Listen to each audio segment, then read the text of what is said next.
मित्रांनो, आज आपण सायन्स वनचा जो सिलेबस आहे आपला, त्या सिलेबसचा जो फर्स्ट चॅप्टर आहे ग्रॅव्हिटेशन, या ग्रॅव्हिटेशन चॅप्टरपासून आपण आपल्या व्हिडिओ लेक्चर्सच्या सिरीजला सुरुवात करू. सिलेबसला सुरुवात करण्यापूर्वी आपल्या टेक्स्टबुकमध्ये काही कॅन यू रिकॉलचे प्रश्न दिलेले असतात. सुरुवातीलाच तुम्ही बघू शकता कॅन यू रिकॉलचे काही 2-3 प्रश्न दिलेले आहेत.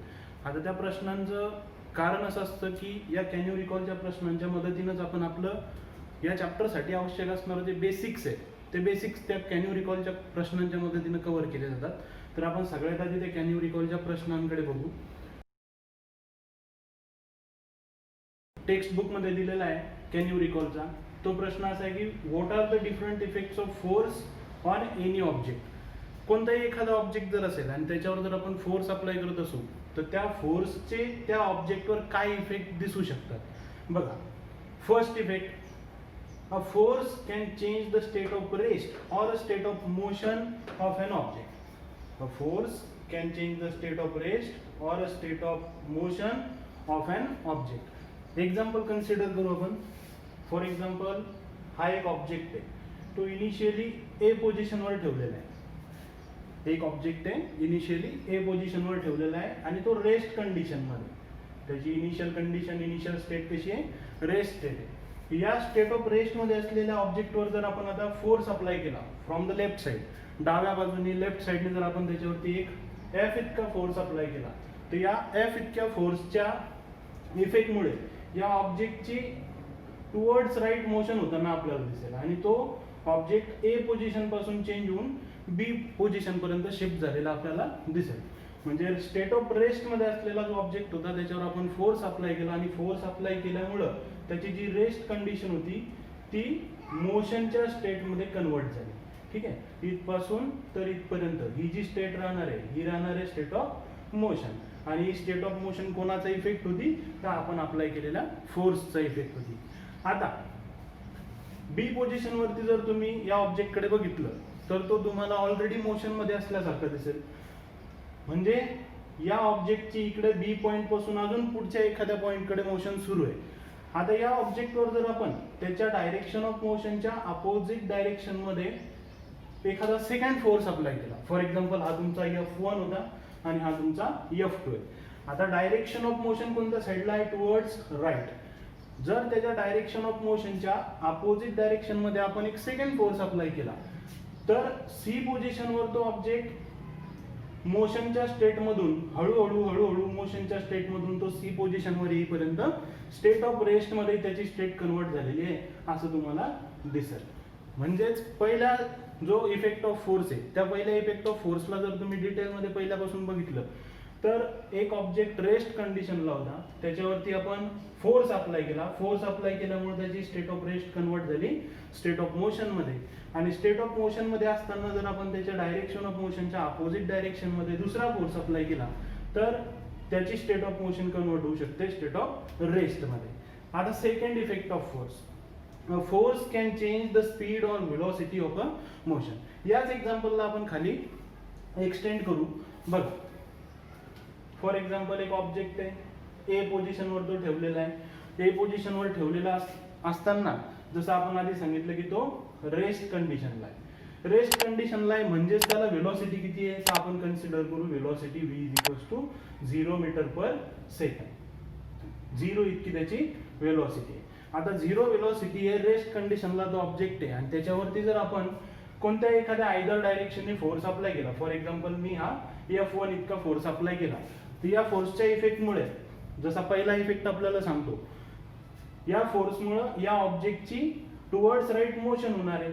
आता मोशन होत असताना त्याची जी इनिशियल व्हेलॉसिटी होती 0 मीटर पर सेकंड त्याच्यापेक्षा नक्कीच त्याला थोडीफार जास्त व्हेलॉसिटी मिळाली आहे असं तुम्हाला दिसेल. म्हणजे बी पॉइंटवर पोहोचत असताना तो ऑब्जेक्टची स्टेट ऑफ रेस्ट कन्वर्ट झालेली आहे स्टेट ऑफ मोशन मध्ये आणि त्याची जी इनिशियल व्हेलॉसिटी होती 0 मीटर पर सेकंड ती 0 मीटर पर सेकंडची व्हेलॉसिटी आता थोडीफार चेंज होऊन आपण कन्सिडर करू की त्याला 5 मीटर पर सेकंडची व्हेलॉसिटी मिळालेली. क्लिअर? आता बी पोझिशनवर आल्यानंतर जर मी अजून त्याच्या डायरेक्शन ऑफ मोशन मध्ये जर त्याच्यावर एक फोर्स अप्लाय केला, for example direction of motion towards right होती आणि फोर्स सुद्धा अप्लाय केलेला टुवर्ड्स राईट, तर डायरेक्शन ऑफ मोशन मध्ये जर फोर्स अप्लाय करत असेल तर तो ऑब्जेक्ट त्याची मोशन कंटिन्यू करेल, मोशन कंटिन्यू करून तो सी पॉइंटवर पोहोचेल. पण सी पॉइंटवर पोहोचत असताना जर तुम्ही त्याची वेलॉसिटी चेक केली तर तुमच्या असं लक्षात येईल की त्याची वेलॉसिटी ही 5 मीटर पर सेकंड पेक्षा इन्क्रीज झालेली आहे. याचं कारण असं आहे की आपण जो फोर्स अप्लाय केला होता तो फोर्स त्याच्या डायरेक्शन ऑफ मोशनच्या अकॉर्डिंग होता. ज्या डायरेक्शन मध्ये त्या ऑब्जेक्टची मोशन होत होती त्याच डायरेक्शन मध्ये फोर्स अप्लाय केला होता, म्हणून त्याची वेलॉसिटी इन्क्रीज झाली. आता नेक्स्ट केस मध्ये सी पॉइंट पासून ऑब्जेक्टची पुढे मोशन फर्दर कंटिन्यू होत असताना जर डी पॉइंटवर आपण त्या ऑब्जेक्टवर डायरेक्शन ऑफ मोशनच्या अपोजिट डायरेक्शननं फोर्स अप्लाय केला, ही त्याची डायरेक्शन ऑफ मोशन आहे, ओरिजिनल डायरेक्शन ऑफ मोशन. आणि आता आपण त्याच्यावर डायरेक्शन ऑफ मोशनच्या अपोजिट डायरेक्शननं जर फोर्स अप्लाय करत असू तर डी पॉइंटवर पोहोचत असताना या फोर्सच्या इफेक्टमुळे तुमच्या असं लक्षात येईल की या ऑब्जेक्टची जी वेलॉसिटी आहे जी सी पॉइंटवर 10 मीटर पर सेकंड होती ती रिड्यूस होईल आणि let's say 7 metre per second त्याची वेलॉसिटी झाली. आता 7च का बदलिलं हे कशावर अवलंबून आहे तर किती वेलॉसिटी चेंज होणार हे डिपेंड करणार आपल्या अप्लाय केलेल्या फोर्सच्या मॅग्निट्यूडवर. तुम्ही जितका जास्त फोर्स अप्लाय करणार तितकी त्याची वेलॉसिटी कमी होणार. आता याच कंडिशन मध्ये तुम्ही फर्स्ट इफेक्ट सुद्धा इमॅजिन करू शकता की जर फोर्स जास्त असेल तर मोशनची स्टेट डायरेक्टली कशात कन्वर्ट होऊ शकते रेस्ट कंडिशन मध्ये. इथे काय होतंय फक्त इथे ऑब्जेक्ट डी पॉइंटला मोशन स्टेट ऑफ रेस्ट मध्ये कन्वर्ट होतोय का नाही, इथे त्याची मोशन कंटिन्यू राहणार आहे. या डायरेक्शन मध्ये अजून तो समोर जाऊ शकतो पण समोर जात असताना त्याची वेलॉसिटी काय झालेली राहील 10 वरून रिड्यूस होऊन 7 मीटर पर सेकंड इतकी झालेली राहील. हा होता तुमचा सेकंड इफेक्ट ऑफ फोर्स. बघा मित्रांनो हे सगळे जे क्वेश्चन्स कॅन यू रिकॉल जे दिलेले आहेत हे खूप महत्त्वाचे आहेत आणि यांना या कन्सेप्ट तुम्हाला समजणं महत्त्वाचं आहे, म्हणून व्हिडिओ पूर्ण बघा. व्हिडिओ स्किप करून जर बघितला तर तुम्हाला या कन्सेप्ट कळणार नाही आणि पुढे जो आपला ग्रॅव्हिटेशन चॅप्टर आहे त्याचा जो ॲक्च्युअल थिअरी टॉपिक आहे तो तुम्हाला थिअरी टॉपिक किंवा सॉल्व न्यूमेरिकल्स सुद्धा जे असतील ज्या कन्सेप्ट्स असतील फिजिक्सच्या ज्या बेसिक कन्सेप्ट्स आहेत त्या कन्सेप्ट समजायला तुम्हाला थोडं डिफिकल्ट जाऊ शकतं, म्हणून व्हिडिओ पूर्ण बघा. तर 2 इफेक्ट आपण बघितले, फर्स्ट इफेक्ट, सेकंड इफेक्ट. आता थर्ड इफेक्ट कडे जाऊ. थर्ड इफेक्ट असं सांगतो की force can change the direction of motion of an object. आता जो ऑब्जेक्ट ऑलरेडी मोशन मध्ये त्या ऑब्जेक्टवर जर आपण फोर्स अप्लाय केला तर त्याचे 2 इफेक्ट आपण पाहिले की रेस्ट मध्ये असलेला ऑब्जेक्ट मोशन मध्ये आला, मोशन मध्ये असलेल्या ऑब्जेक्टची वेलॉसिटी वाढू शकते किंवा कमी होऊ शकते depending upon the direction of force applied. आता थर्ड इफेक्ट आहे, हा थर्ड इफेक्ट जनरली तुम्ही वेगवेगळे स्पोर्ट्स खेळत असताना हा ऑब्झर्व केलेला असेल. आपण उदाहरण घेऊ क्रिकेटच्या स्पोर्टचं.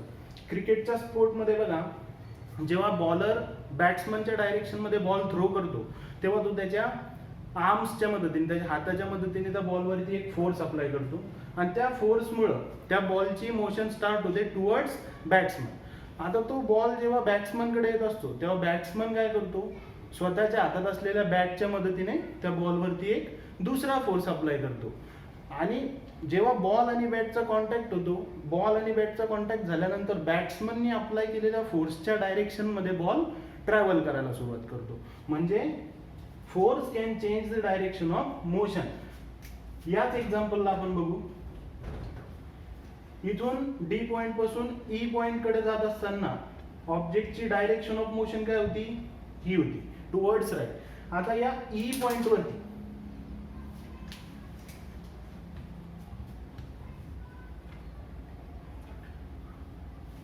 ऑब्जेक्टची direction of motion D point पासून ई पॉइंट पर्यंत येत असताना ऑब्जेक्टची डायरेक्शन ऑफ मोशन काय होती टुवर्ड्स राईट होती.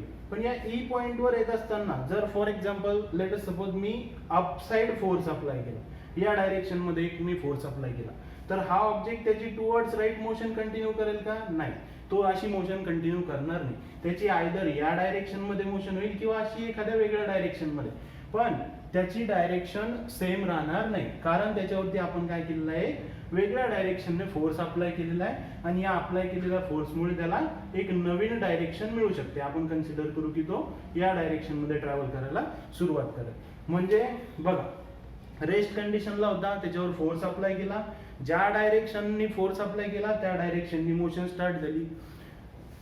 जर मोशन घडत असताना मोशनच्याच डायरेक्शन मध्ये फोर्स अप्लाय केला तर त्याची व्हेलॉसिटी वाढली. मोशनच्या डायरेक्शनच्या अपोजिट जर फोर्स अप्लाय केला, इथे जर अपोजिट डायरेक्शनने जर फोर्स अप्लाय केला तर मोशनची व्हेलॉसिटी कमी झाली. नंतर मोशन घडत असताना जर तुम्ही त्याच्यावरती एखाद्या दुसऱ्या डायरेक्शननी, लेट अस से परपेंडिक्युलर डायरेक्शन और ॲट एनी अँगल, थोडाफार अँगल बनवून जर तुम्ही त्याच्यावर डायरेक्शन ऑफ मोशन चेंज करण्यासाठी जर फोर्स अप्लाय केला तर त्या ऑब्जेक्टची डायरेक्शन ऑफ मोशन सुद्धा काय होऊ शकते, चेंज होऊ शकते. हा तुमचा थर्ड इफेक्ट ऑफ फोर्स. आता फोर्थ इफेक्ट ऑफ फोर्स बघा, a force can change the shape of an object. एकदम सिंपल इफेक्ट आहे. तुम्ही सगळ्यांनी स्पंज बॉल पाहिलेला असेल, ज्याच्यावरती स्माइली फेस काढलेला असतो, येलो कलरचा स्पंज बॉल. त्या स्पंज बॉलला जर तुम्ही तुमच्या हातामध्ये पकडलं आणि तुमच्या फिंगर्सच्या मदतीने जर तुम्ही त्याच्यावरती फोर्स अप्लाय केला तर त्या स्पंज बॉलचा तुम्हाला शेप चेंज होताना दिसतो.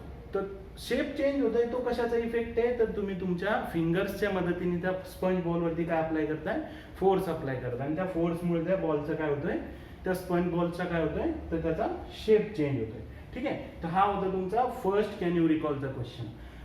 आता या कॅन यू रिकॉलच्या क्वेश्चन मध्ये एवढं जे एक्सप्लेनेशन दिलं, हे जे एक्झाम्पल्स दिले, याचा ग्रॅव्हिटेशन चॅप्टर आपण जेव्हा ऍक्च्युअली स्टार्ट करणार तिथे त्याचा सरळ सरळ संबंध काही ठिकाणी पाहायला भेटणार आहे. बघा मी सांगून देतो आत्ताच इम्पॉर्टंट की हा जो फर्स्ट इफेक्ट ऑफ फोर्स आहे, या फर्स्ट इफेक्ट ऑफ फोर्सचा आपल्याला काम पडणार आहे.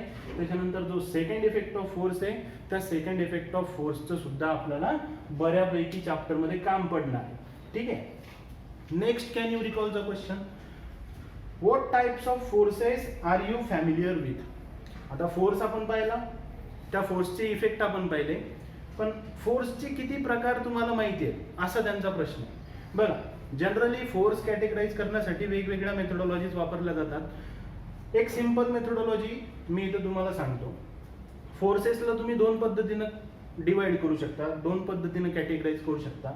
फर्स्ट टाइप कॉन्टॅक्ट फोर्सेस आणि second type non contact forces. आता कॉन्टॅक्ट फोर्सेस कोणाला म्हणायचं, तर कॉन्टॅक्ट फोर्सेस हे असे फोर्सेस असतात जे फोर्सेस अप्लाय करण्यासाठी दोन वेगवेगळ्या बॉडींचा एकमेकांशी डायरेक्ट फिजिकल कॉन्टॅक्ट येणं आवश्यक असतं. ठीक आहे. जसं थोड्या वेळात मी उदाहरण दिलं तुम्हाला की बॅट्समननी स्वतःच्या हातामध्ये जी बॅट पकडलेली आहे त्या बॅटचा जेव्हा बॉल सोबत डायरेक्ट फिजिकल कॉन्टॅक्ट येतो तेव्हा त्या बॉलवर एक विशिष्ट डायरेक्शन मध्ये फोर्स अप्लाय केला जातो आणि त्या बॉलची डायरेक्शन चेंज होते. म्हणजे बॉलचा आणि बॅटचा जोपर्यंत डायरेक्ट फिजिकल कॉन्टॅक्ट येत नाही तोपर्यंत त्या बॉलची डायरेक्शन चेंज होणार नाही. मग त्या केसमध्ये जो फोर्स अप्लाय झालेला आहे तो फोर्स असू शकतो तुमचा कॉन्टॅक्ट फोर्स या टाईपचा. ठीक आहे.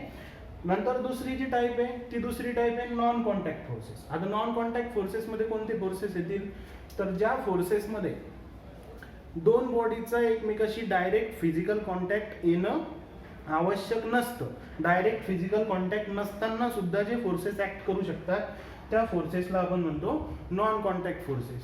दोन्ही टाईपच्या फोर्सेसचे आपण दोन दोन एक्झाम्पल इथे लिहिलेले आहेत. कॉन्टॅक्ट फोर्सेसमध्ये कोणकोणते फोर्सेस येतील, फर्स्ट फोर्स मस्क्युलर फोर्स.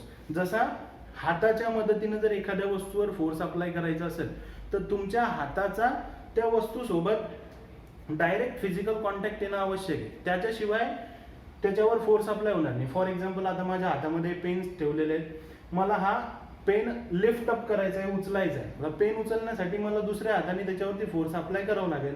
तर जेव्हा माझ्या फिंगर्सचा आणि या पेनचा डायरेक्ट फिजिकल कॉन्टॅक्ट येईल त्यावेळेसच मी या पेनला लिफ्ट करू शकेल, म्हणजे त्यावेळेसच या पेनवरती फोर्स अप्लाय होईल. असा नॉन कॉन्टॅक्ट फोर्स सारखा जोपर्यंत याच्यावरती डायरेक्ट फिजिकल कॉन्टॅक्ट येणार नाही त्या पेनची मुवमेंट होणार नाही. म्हणजे माझ्या हाताने माझ्या मसल्सनी जो मी फोर्स अप्लाय करतोय तो फोर्स कोणता आहे, मस्क्युलर फोर्स आहे. कॉन्टॅक्ट फोर्स मधली दुसरी टाईप मेकॅनिकल फोर्स. मशिनरीज आपण पाहतो, मशिनरीजच्या मदतीने जे वेगवेगळे फोर्सेस अप्लाय केले जातात ते कोणत्या टाईपमध्ये येणार, कॉन्टॅक्ट फोर्सेसच्या टाईपमध्ये येणार. आता second type non contact forces. Non contact forces मध्ये आपण पाहिलेलं फॅमिलियर फिनॉमिना मॅग्नेटिझम तुम्हाला माहिती. दोन मॅग्नेट जर तुम्ही घेतले, दोन मॅग्नेट जर तुम्ही एकमेकांच्या जवळ जवळ जवळ ठेवले तर काही अंतरावरूनच ते एकमेकांना काय करतात, अट्रॅक्ट करून घेतात. म्हणजे त्यांचा एकमेकांशी डायरेक्ट फिजिकल कॉन्टॅक्ट नसताना सुद्धा त्यांच्यावरती फोर्सेस ऑफ अट्रॅक्शन किंवा फोर्सेस ऑफ रिपल्शन ऍक्ट करत होते. म्हणून मॅग्नेटिक फोर्सेसला आपण कॅटेगराइज करू शकतो नॉन कॉन्टॅक्ट फोर्सेसच्या टाईपमध्ये. नंतर सेकंड टाइप ऑफ फोर्स आहे इलेक्ट्रोस्टॅटिक फोर्स. इलेक्ट्रोस्टॅटिक फोर्सेसच्या रिलेटेड एक्सपेरिमेंट तुम्ही 8व्या-9व्या वर्गामध्ये केलेले आहेत. ग्लास रॉड आणि एबोनाइट रॉडचे एक्सपेरिमेंट तुम्ही केले. फॉर एक्झाम्पल, हा black pen positively charge body आहे आणि हा जो रेड पेन आहे हा निगेटिव्हली चार्ज बॉडी आहे. दोन पॉझिटिव्ह आणि निगेटिव्ह अपोजिट चार्ज असलेल्या बॉडीला जर आपण एकमेकांच्या जवळ आणलं तर त्यांच्यामध्ये डायरेक्ट फिजिकल कॉन्टॅक्ट नसताना सुद्धा ते अट्रॅक्शन किंवा रिपल्शन दाखवू शकतात डिपेंडिंग अपॉन द पोलॅरिटी. दोन लाईक चार्जेस एकमेकाला रिपेल करतील आणि दोन अनलाईक चार्जेस एकमेकाला अट्रॅक्ट करतील, पण ते रिपल्शन किंवा अट्रॅक्शन करण्यासाठी त्यांचा एकमेकांशी डायरेक्ट फिजिकल कॉन्टॅक्ट येणं आवश्यक नसतं. म्हणून इलेक्ट्रोस्टॅटिक फोर्सला आपण टाकणार नॉन कॉन्टॅक्ट फोर्सेसच्या टाईपमध्ये. हा होता तुमचा सेकंड कॅन यू रिकॉलचा प्रश्न. आता नेक्स्ट थर्ड कॅन यू रिकॉलचा question, what do you know about gravitational force. आपल्या चॅप्टरचं जे हेडिंग आहे ग्रॅव्हिटेशन, त्याच्याबद्दलच तुम्हाला प्रश्न विचारला की what do you know about gravitational force. Gravitational force बद्दल तुम्हाला सध्या काय माहिती आहे. तर आत्ताच्या या लेवलला, स्टार्टिंगच्या लेवलला, चॅप्टरच्या सुरुवातीच्या लेवलला जर विचारला हा प्रश्न तर बहुतांश मुलं, मेजॉरिटी ऑफ स्टुडंट्स तुम्हाला असंच उत्तर देतील की gravitational force is a force of attraction exerted or applied by an earth on any object around its surface. म्हणजे ग्रॅव्हिटेशन काय आहे, ग्रॅव्हिटेशनल फोर्स काय आहे, तर हा असा फोर्स आहे जो अर्थ अप्लाय करते.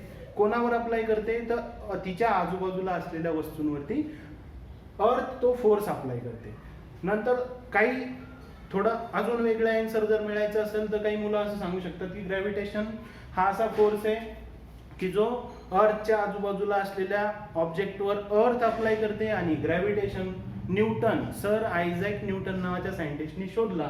इथपर्यंत आपल्याला बेसिक नॉलेज ग्रॅव्हिटेशन बद्दल असतं. आता ज्या डिटेल कन्सेप्ट आहे ग्रॅव्हिटेशनच्या त्या आपल्याला चॅप्टरमध्ये पुढे शिकायचं आहे. नेक्स्ट कॅन यू रिकॉलचा प्रश्न, ऍक्च्युली हा क्वेश्चन पेज नंबर फर्स्टवर लास्टमध्ये दिलेला आहे.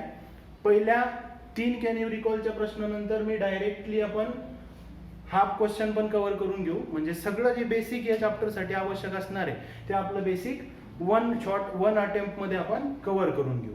तर नेक्स्ट कॅन यू रिकॉलचा क्वेश्चन आहे, what are the Newton's laws of motion.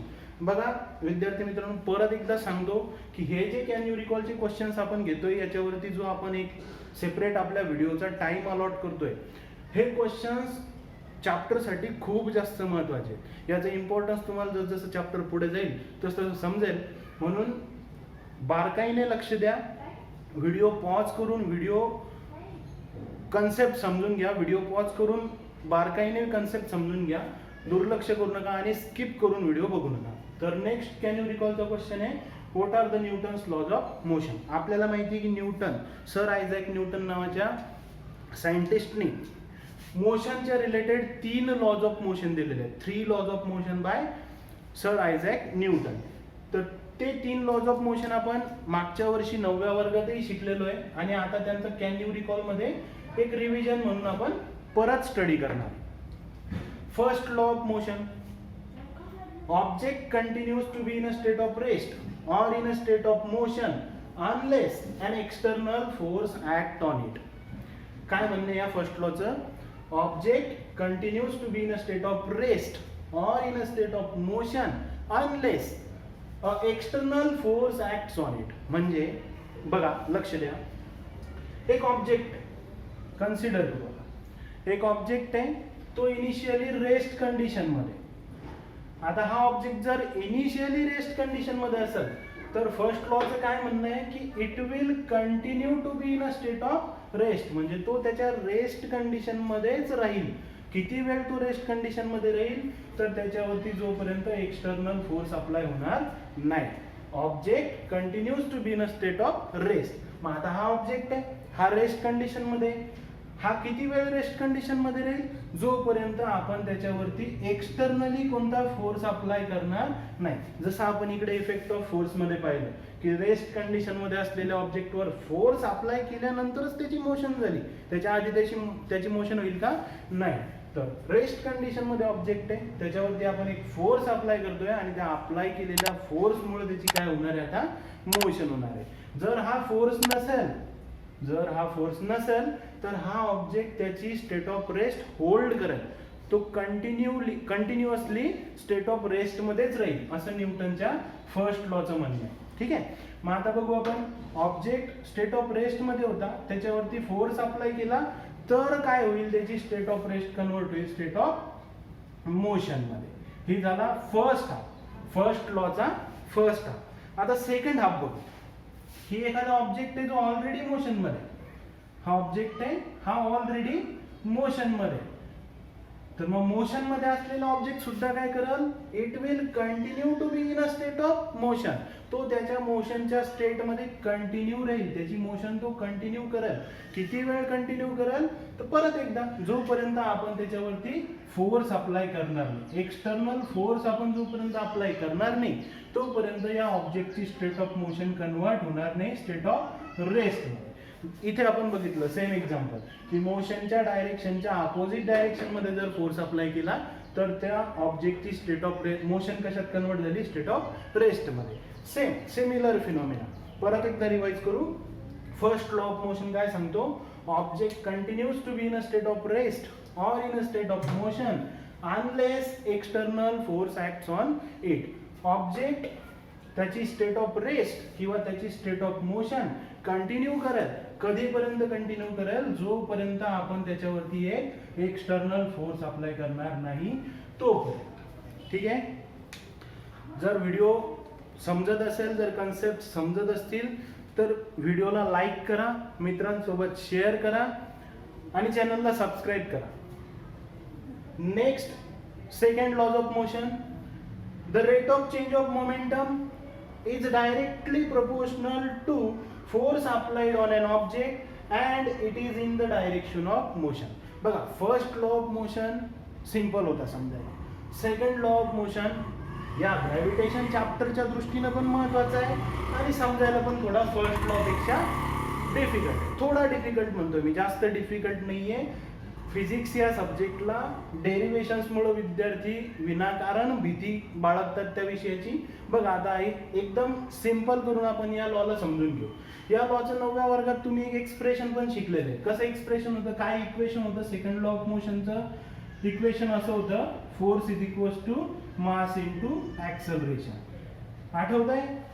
जर सेकंड लॉ ऑफ मोशनचं force is equals to mass into acceleration हे इक्वेशन तुम्हाला आठवत नसेल, याचा अर्थ आहे की तुम्ही लॉकडाऊन खूप जास्त एन्जॉय केलेलं आहे आणि आता थोडंसं अभ्यासाला सुरुवात करावं लागणार आहे. ठीक आहे, लक्ष द्या. आपण या सेकंड लॉ ऑफ मोशनला थोडं पार्ट मध्ये समजून घेऊ. सगळ्यात आधी मोमेंटम कशाला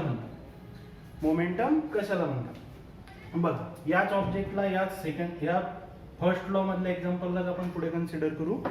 एक ऑब्जेक्ट आहे, या ऑब्जेक्टचं मास आहे यम. त्या ऑब्जेक्टचं मास किती आहे?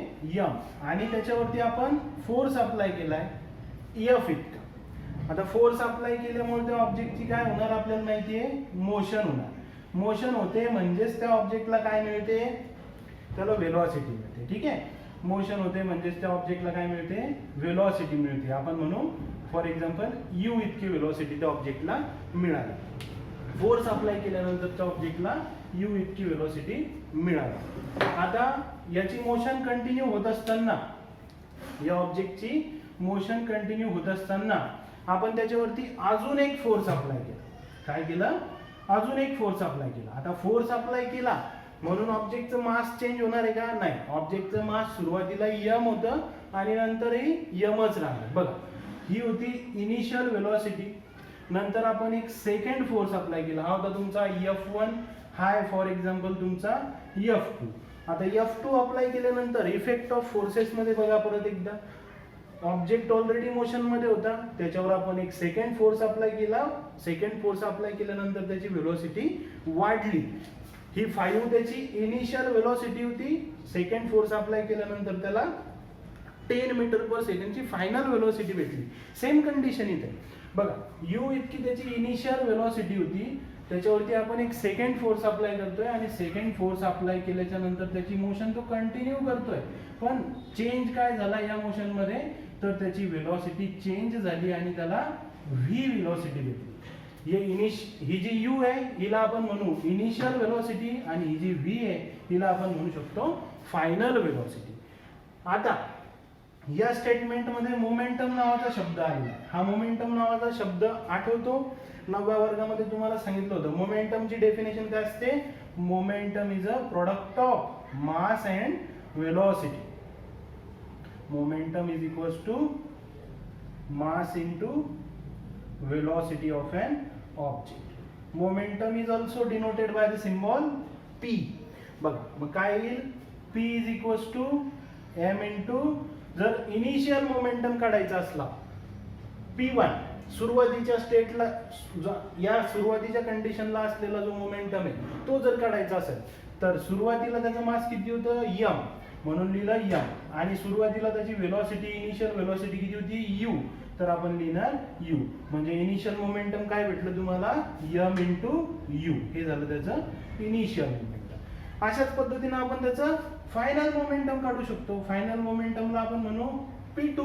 इनिशियल मोमेंटमला जर P1 म्हटलं असेल तर फायनल मोमेंटमला काय म्हणायचं, P2 म्हणायचं. परत एकदा P2 काय राहील, मास इंटू वेलोसिटी. पण आता मास कोणतं, फायनल स्टेटवरचं. मास चेंज होणार आहे का, नाही, मास जेवढं होतं तेवढंच राहणार m, पण वेलोसिटी फायनल कंडिशनला त्याची वेलोसिटी चेंज झालेली आहे. इनिशियली ती u होती आणि फायनल कंडिशनला काय झालेली आहे, v झालेली आहे. तर P2 is equals to m into v, म्हणजे तुम्हाला P2 फायनल मोमेंटम किती भेटला, m इंटू v भेटला. बघ हे इतकं कळालं. आता स्टेटमेंटचा जो फर्स्ट स्टेप आहे बघा, the rate of change of momentum. Change of momentum, मोमेंटमचा चेंज म्हणजे काय, तर final momentum minus initial momentum. आणि फिजिक्स मध्ये जिथे जिथे तुम्हाला रेट हा शब्द दिसेल त्या ठिकाणी तुम्ही डिवायडेड बाय टाइम हे लक्षात ठेवा. आता rate of change of momentum म्हणजे final momentum minus initial momentum divided by time. बघा इथे लिहू आपण expression, rate of change of momentum, rate of change of momentum is equals to काय राहणार, rate of change of momentum final momentum minus final momentum minus initial momentum divided by time. Physics मध्ये rate शब्द जिथे जिथे येईल तिथे तुम्हाला एक गोष्ट लक्षात ठेवायची आहे, डिवायडेड बाय काय करायचंय, टाइम करायचंय. मग final momentum minus initial momentum divided by time. For example या u इतक्या वेलोसिटी पासून v इतकी वेलोसिटी अटेन करायला याला किती टाइम लागला, याला t सेकंद इतका टाइम लागला. तर याच t सेकंदचा वापर आपण आता या डेरिव्हेशन मध्ये करणार आहे. बघा rate of change of momentum is equals to final momentum minus initial momentum divided by time. Values put up करू. फायनल मोमेंटम काय भेटलेलं आपल्याला, m into v minus initial momentum काय भेटलेलं आपल्याला, m इंटू u आणि डिवायडेड बाय टाइम किती लागलेला आहे त्याला मोमेंटम चेंज करायला, t इतका टाइम लागलेला. ठीक आहे. आता जर तुम्ही बघितलं तर न्यूमरेटर मधून आपण m कॉन्स्टंट घेऊ शकतो, कॉमन बाहेर घेऊ शकतो आणि ब्रॅकेट मध्ये काय शिल्लक राहील, v minus u divided by t. काळजीपूर्वक बघा, आपल्याला माहिती आहे but we know v minus u by t is equals to acceleration.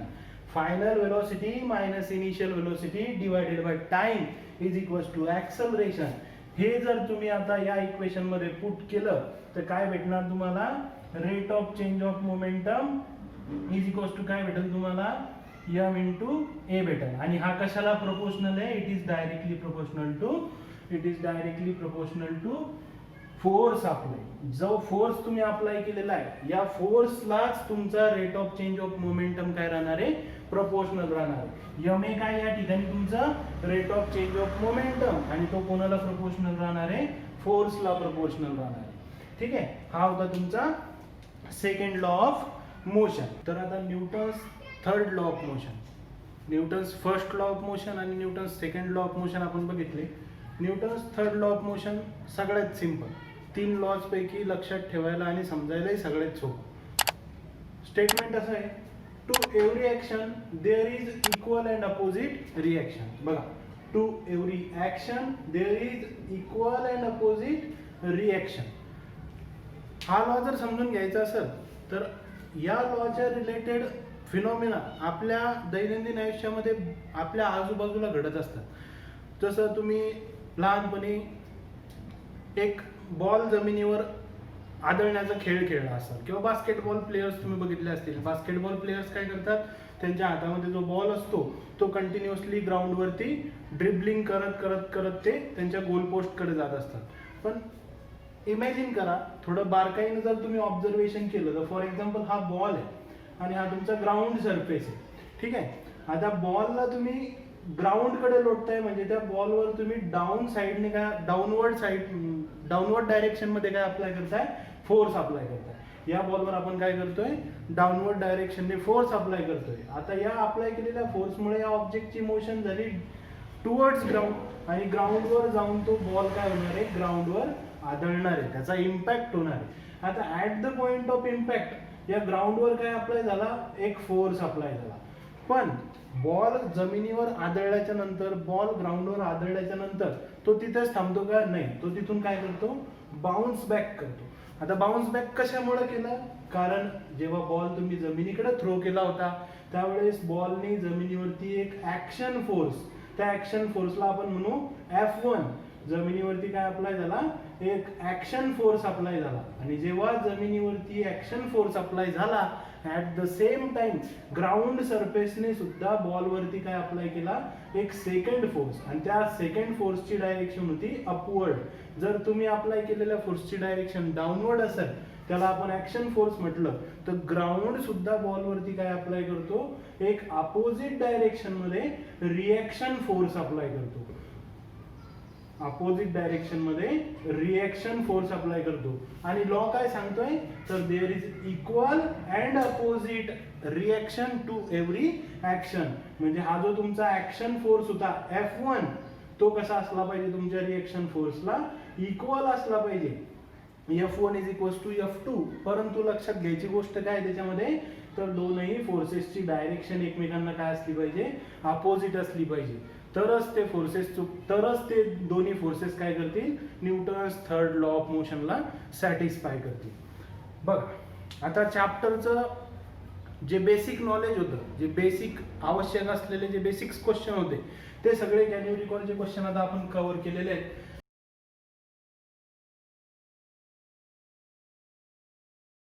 आता ऍक्च्युअल चॅप्टरला स्टार्ट करत असताना चॅप्टरचा पहिला टॉपिक म्हणजे चॅप्टरला इंट्रोड्यूस करून देणे, इंट्रोडक्शन टू ग्रॅव्हिटेशन. चॅप्टरला स्टार्ट करत असताना त्या चॅप्टरमध्ये काय काय कन्सेप्ट येणार आहे, आपल्याला चॅप्टरमध्ये पुढे अजून काय काय शिकायचं आहे त्याचं एक जनरल शॉर्ट इंट्रोडक्शन.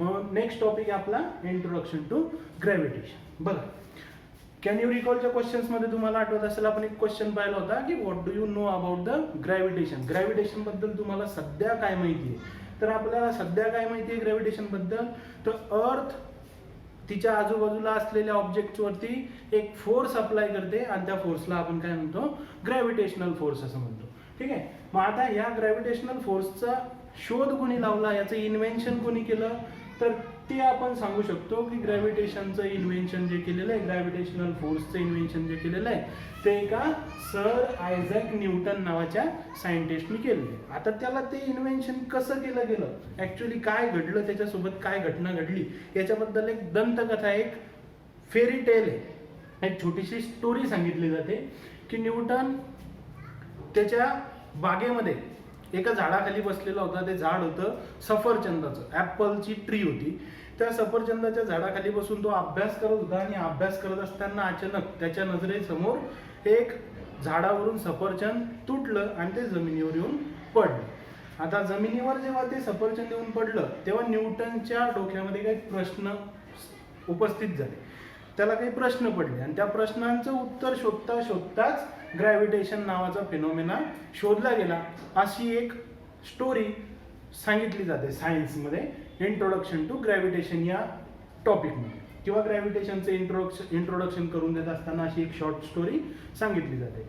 आता ॲक्च्युली सेम प्रोसेस आपल्यासोबतही बऱ्याच वेळेस घडते. आपण आपल्या आजूबाजूला जर बघितलं, कोणतीही वस्तू घ्या तुम्ही, हलकी वस्तू घ्या, वजनाने जड वस्तू घ्या, आकाराने छोटी वस्तू घ्या, आकाराने मोठी वस्तू घ्या, त्या वस्तूला जर तुम्ही जमिनीच्या सरफेसपासून फ्रॉम द ग्राउंड सरफेस जर तुम्ही एखाद्या स्पेसिफिक हाईटपर्यंत उचललं आणि त्या हाईटवरून जर त्या ऑब्जेक्टला रिलीज केलं, तर तो ऑब्जेक्ट काय होतो, डाऊनवर्ड डायरेक्शननं त्याची मोशन स्टार्ट करतो. कधीच तो ऑब्जेक्ट तुम्ही रिलीज केल्यानंतर अपवर्ड डायरेक्शनमध्ये जाणार नाही किंवा असा हॉरिझॉन्टल डायरेक्शनमध्ये जाणार नाही, हवेमध्ये तो ऑब्जेक्ट तरंगणार नाही.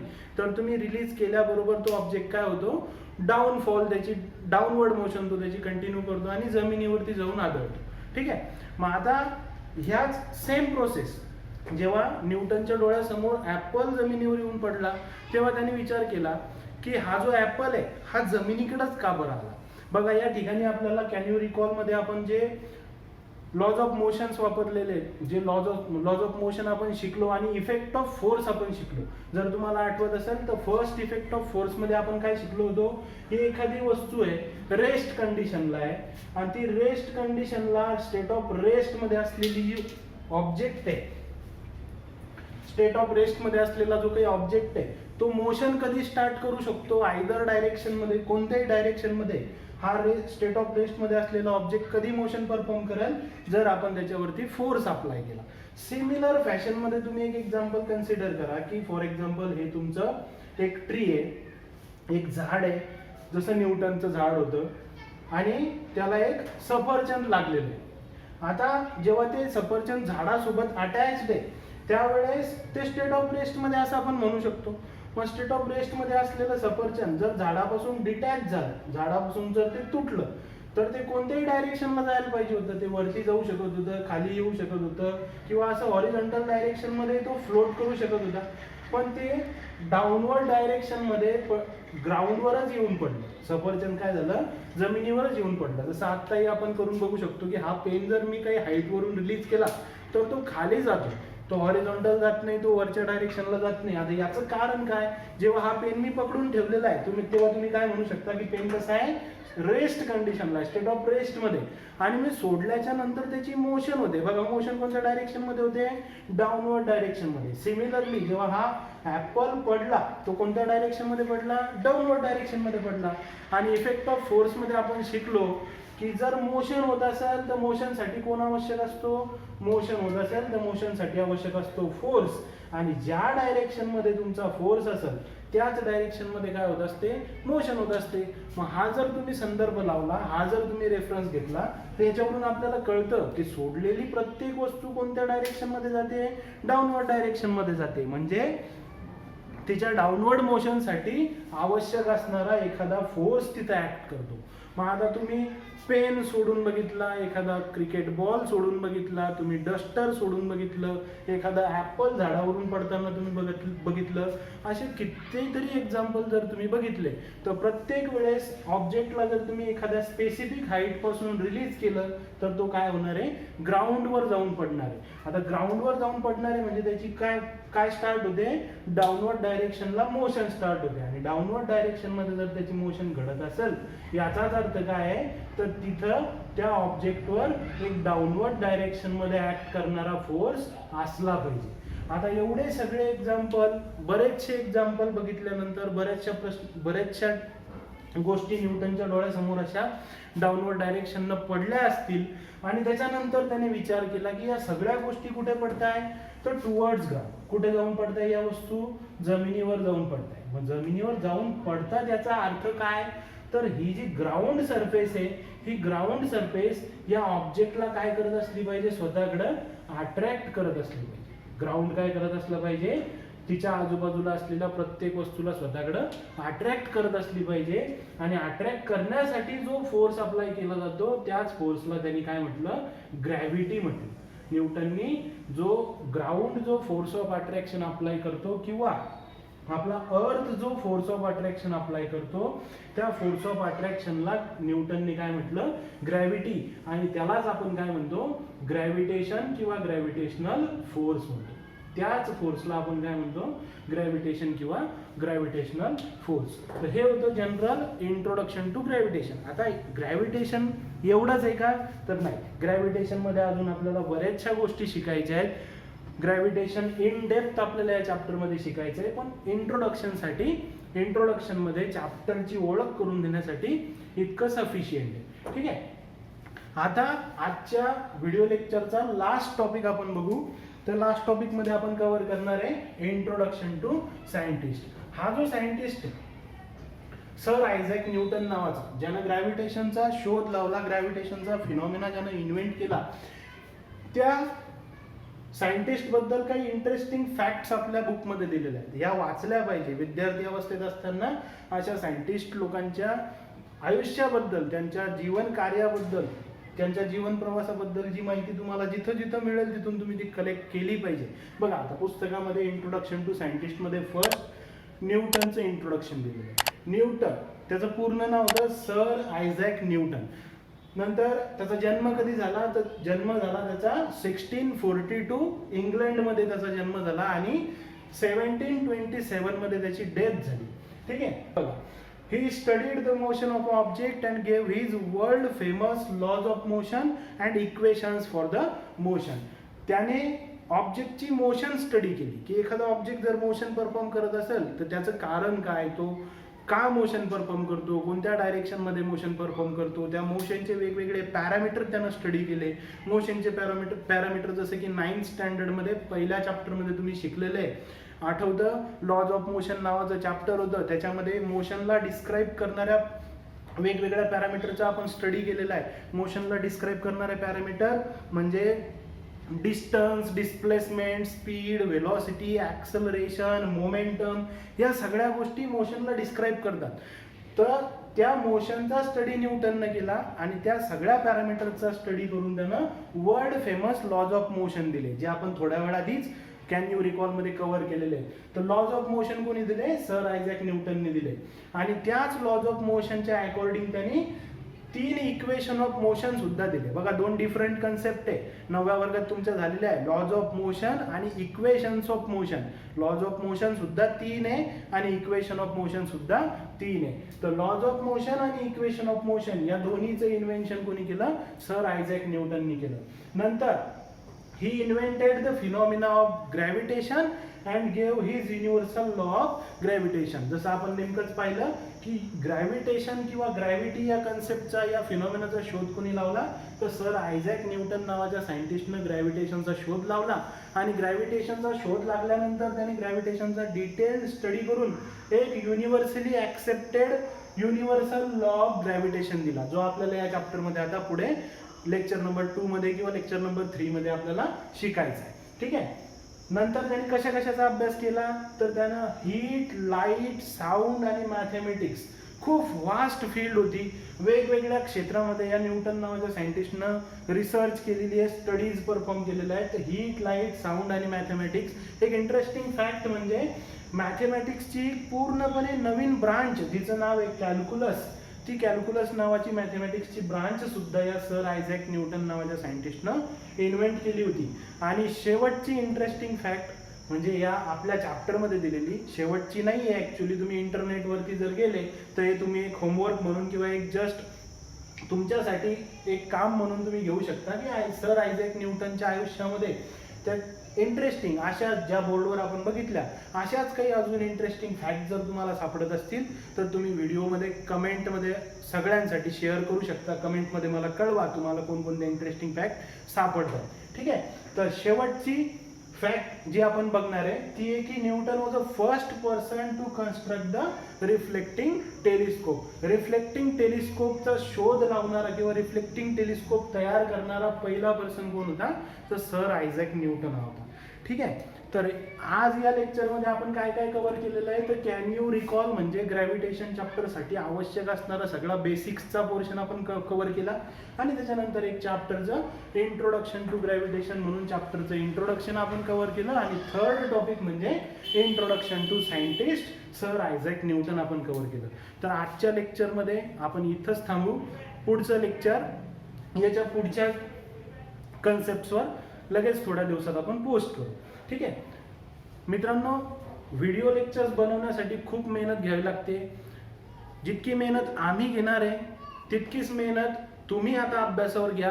आम्ही तुमच्यासाठी मेहनत घेतोय, तुम्ही स्वतःसाठी अभ्यासावर मेहनत घ्या. आणि व्हिडिओला लाईक करा, शेअर करा आणि तुमच्या आपल्या यूट्यूब चॅनलला, वेक्टर अकॅडमीच्या यूट्यूब चॅनलला सबस्क्राईब करा.